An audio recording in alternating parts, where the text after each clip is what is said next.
একদা বাগদাদে এক ব্যক্তির একটি কন্যাকে জিনে অপহরণ করে নিয়ে গেল।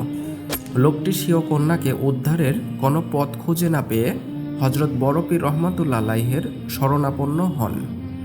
তিনি লোকটিকে পরামর্শ দিলেন, তুমি অমুক স্থানে গমন করে জমিনে একটি বৃত্ত এঁকে তার ভেতরে বসে বলো, বিসমিল্লাহি আলা নিয়াতি আব্দুল কাদির।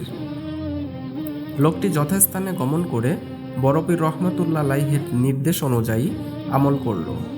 সঙ্গে সঙ্গে দল বেঁধে জিনগণ উপস্থিত হয়ে লোকটির নিকট জিজ্ঞাসা করল, আপনি আমাদেরকে কি জন্য তলব করেছেন?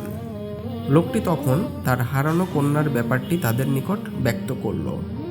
অল্প সময় পরেই দেখা গেল জিনদের বাদশার আদেশে অপহরণকারী জিনটি অপহৃত কন্যাসহ হাজির হয়েছে।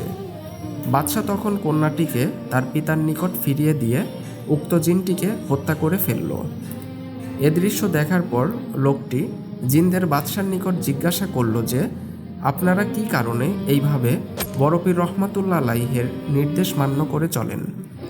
সে বলল, এর কারণ হলো আধ্যাত্মিক শক্তি বলে আমরা যে যেখানেই থাকি না কেন তিনি আমাদের সকলকে তার গৃহে বসেই দেখতে পান।